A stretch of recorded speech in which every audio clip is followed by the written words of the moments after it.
reporting on the games you love by people who love to game. The MMO Reporter Network. Hi, I'm Ben from MMO Reporter, and with me I've got Finn Staber, who is a game developer at Portalarium, and we're here to look at Shroud of the Avatar. Hi Ben, how you doing? Good, how are you? So Finn, your game looks fantastic. I understand Richard Garriott's on board, Tracy Hickman, the well-known author, and quite a few other names. Yeah, it's been really awesome working with such skilled individuals. Our whole team is like, it's a team of ninjas, you know, that everybody has been hand-selected to be able to kind of own their own space, and it's just been really awesome. I've learned so much working with the team, and yeah, I'm a programmer, designer, tech artist, world builder. I do a lot of everything. I love working with the team. The culture is just really really relaxed and really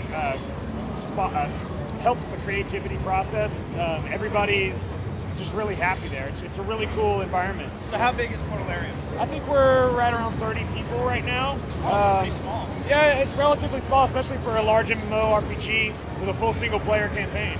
So, you want to tell me about Shroud of the Avatar? Sure. So it's a spiritual successor to Ultima series, Ultima Online back in the 90s. What we did is last year we did a Kickstarter for, we wanted to make the spiritual successor to the Ultima series, and we were super successful on Kickstarter, and since continued our crowdfunding onto our own website, and we've raised upwards of $6 million. We're the second largest crowdfunded game to date, and it's been awesome. You know, making a game with no publisher, it's like getting paid to eat ice cream. Now I've seen some of your funding, crowdsource funding on your website. Yeah. There's quite a few packages available for those high donators. Yeah, actually we have one of our biggest backers here today who just came to help out and man the booth with us and show potential players how much he's involved in the game, and he's at the $10,000 backer level. Wow, that's some fan dedication. Yeah.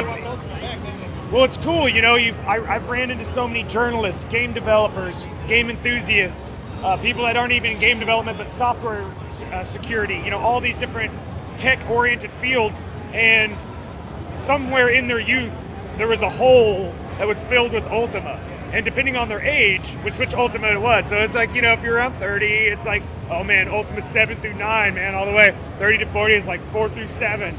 And, you know, 50 and up is like, I remember when that came out. A Calabeth, you know, and so it's been really cool interacting with such a strong following of a community and seeing how much they put back into it. We have guilds that run quests in the game, so they put together an avatar radio where we have the ability to stream internet content directly into the game in 3D sound, and then the guild will act as NPCs and sprawl out, hide things in the world, put things in hidden interactive containers and loose stones and stuff. And then they'll go out there, and you'll group together and quest through this guild-based quest. And like, the cool thing is whenever you talk to these people, they act like NPCs, only they're real people behind it, you know. And so like, whenever you interact with them, they'll come up and set you on a quest or something, and they have a set of dialogue. Maybe they'll paste in there, and it'll come up above them. But at the same time, they'll speak it, and they'll all be on a Google Hangout. And so like, you'll hear them talking as the game goes, so it feels like an NPC. It really does feel, yeah, and the role-playing aspect of it has gotten so heavy. We have a Shakespearean theater. We have a huge player decoration system where you can build castles and dungeons and all kinds of stuff. And so we have a whole Shakespearean theater where they reenact actual Shakespearean plays and go through and, I mean, spend all day. They're on New Year's. We had a 25-hour New Year's Eve party, and we had like 1,000 people in there, concurrent, you know. I mean, it's been really awesome to see how much of the player base has felt so strongly to the game and dedicate a lot of their time to it. And that's because this game is still growing, and all the people who are in it are just backers. Yeah, and it's what's really cool is, so our forum presence was named the strongest forum for any game ever, which is like wow, you know.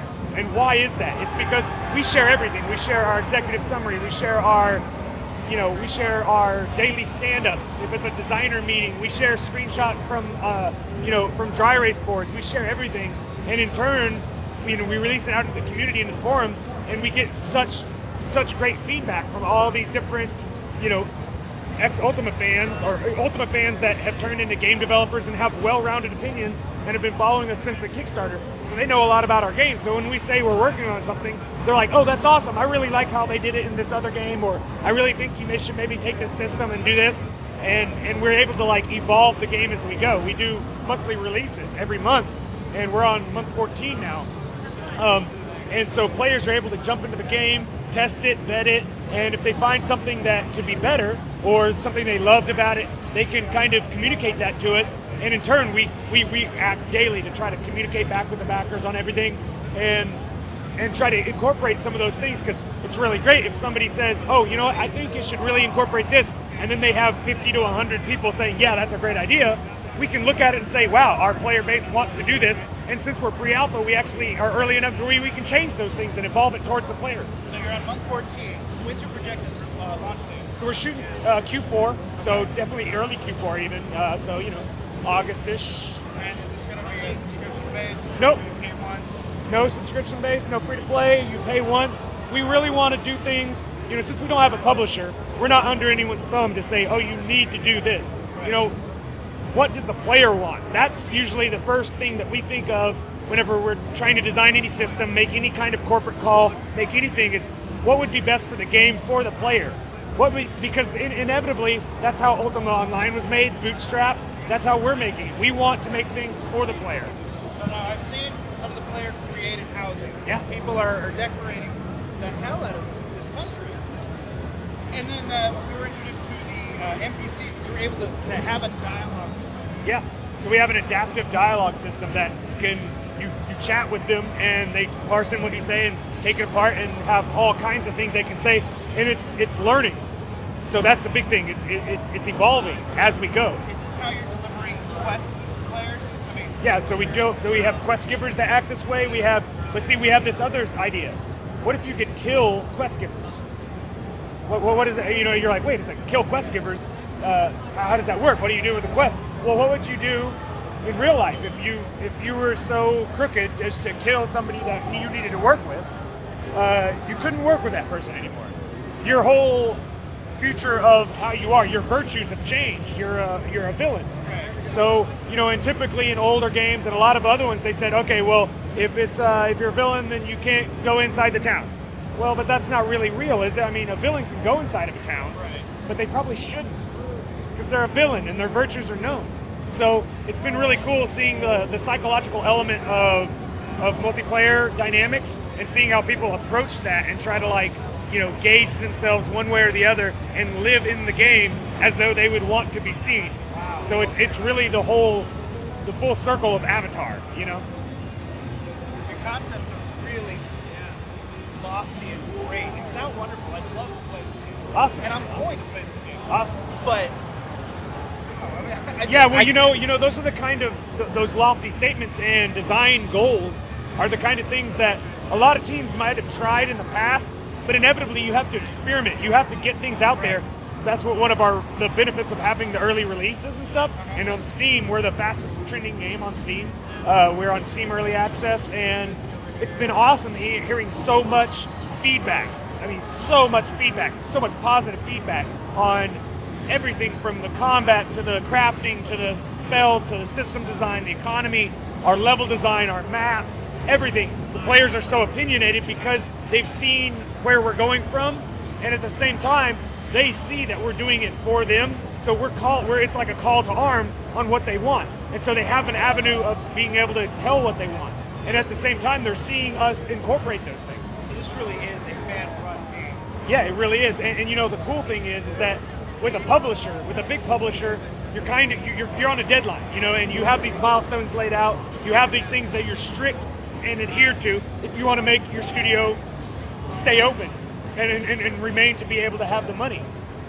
But the ability to have the crowdfunding allows us to say what's the best thing for the player, you know, and if that's okay, we're on this month, let's incorporate these features because it's going to go over really well and we can get that in. And this is where we were going to be, but maybe we'll do that 2 months from now so we can get these things knocked out and pull those engineers in here, and we'll do that. And we'll just get that other part of the milestone knocked out 2 months from now. tell that to a publisher, their head explodes. You know what I mean? But you tell that to the fans, and they're like, "Yes, that's what we wanted. We wanted this Yes, CP." all right, there's one more question I want to ask you before I take Sure, a more of your time. sure. And that is your multiplayer / friend play / single player modes of this game. How is that working? So it's working awesome. We've had people really excited about it. The idea of selectively multiplayer, we're coining it. The idea is, if you're a crafter and you're running around chopping down trees and building mazes, we had players that build like mazes out of 10,000 items, huge mazes with like openings with people waiting in it to kill you and stuff. You know, if you had the people that are crafters intuitively, they should be naturally instancing with other people that would likely be in the same guild as them because of their play styles, because of the way they combat people, because of their skill sets. They should find other people with similar skill sets. At the same time, if you're a PKer and you like to go around and your first initial like reaction to having another person is usually to take a swing at them, well, in turn, you'd have a better experience with being placed by other combatants and other people that would give you a fair fight, because that's what you like to experience. And so in that same side, we can kind of classify people's virtues together and build this strategy for how you play the game, decides who you're going to play the game with. And then you can go even further to really author that and say, no, these are the people I want to play with, and I don't want to interact with necessarily other people. Or you can play single player online, which is a single player mode, but it still has all the player generated housing and castles and cool stuff. All right, so nobody interrupts you. Yeah, exactly. Okay, cool. And you can jump back and forth between them. Oh, okay. That's the key. Actively when I have to log out, log back in. Oh no, you can log. I mean, you know, you got to jump into the right servers and stuff. Okay. All right, Finn, well, it was great talking to you. You too. Thanks a lot. We do look forward to Shroud of the Avatar. Jump you in. said it was Q4 Yeah. 2015. You guys keep an eye out for it, all right?